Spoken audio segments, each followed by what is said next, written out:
बांग्लादेश का economic expansion देखना है तो देखते हैं हम लोग 10 पॉइंट जिसने बांग्लादेश को बहुत स्ट्रॉन्ग बना दिया है। तो कुछ पॉजिटिव पॉइंट्स बांग्लादेश के हम लोग चेक करते हैं जिसने कि बांग्लादेश इकोनॉमी को काफ़ी स्ट्रॉन्ग बना दिया है। तो 10 पॉइंट। पहला पॉइंट है कि हाल ही में बांग्लादेश ने अपना जो लैंड डिस्प्यूट है इंडिया के साथ उसको सॉल्व कर लिया है। अपने बॉर्डर कंट्री के साथ अपना लैंड डिस्प्यूट सारे सॉल्व कर लेते हैं तो आपको ज़्यादा डिफेंस बजट की ज़रूरत नहीं पड़ती। जितना ज़्यादा डिस्प्यूट रहेगा उतना ज़्यादा बजट लगाना पड़ेगा आपको डिफेंस के लिए।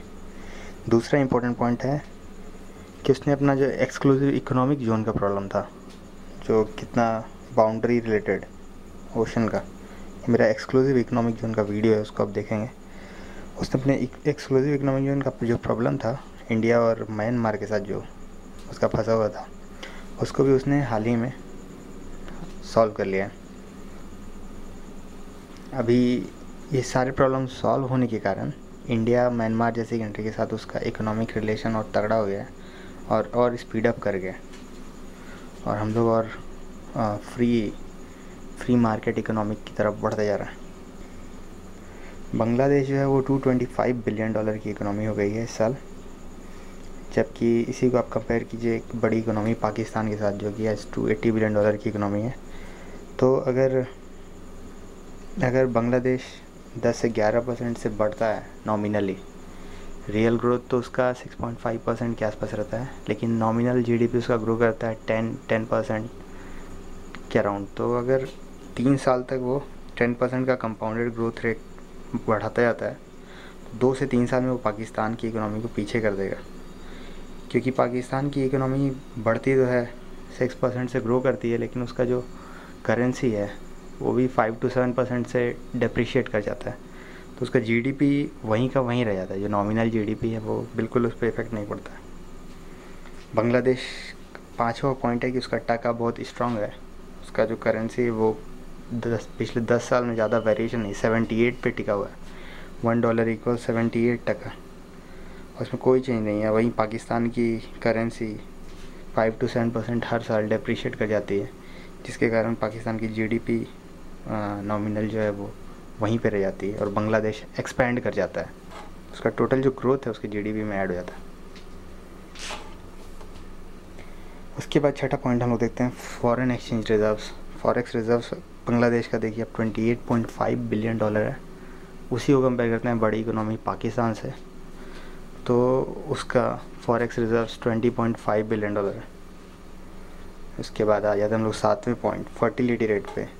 बांग्लादेश के इंडिपेंडेंस के समय उसका फर्टिलिटी रेट बहुत गड़बड़ था, 7 के अराउंड था। आज उसका फर्टिलिटी रेट 2.2 पे आ गया है, जो कि डेवलपिंग इकोनॉमीज़ को अगर हम देखें तो डेवलपिंग इकोनॉमी में रिप्लेसमेंट लेवल 2.3 माना जाता है, क्योंकि यहाँ कुछ अनड्यू डेथ्स भी होते हैं, एक्सीडेंटल डेथ्स ज़्यादा होते हैं।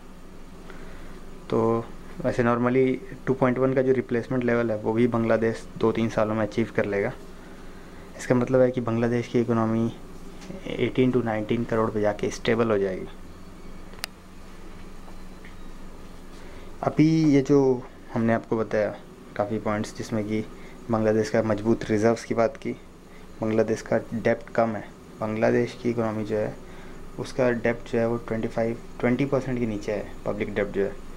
तो इन लोगों का फिजिकल डेफिसिट का तो कोई प्रॉब्लम नहीं फंसता है, जैसा कि इंडिया पाकिस्तान के केस में पब्लिक डेप्ट 66% के अराउंड रहता है। बांग्लादेश का ये डेप्ट वाला प्रॉब्लम बिल्कुल नहीं है।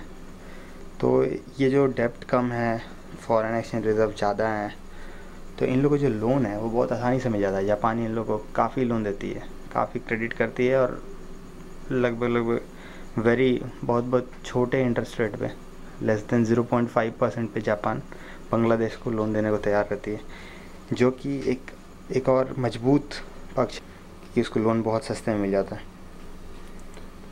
बंगाली तो आप जानते ही हैं, जो बांग्लादेश की लैंग्वेज है वो भी 6th most spoken language on our planet.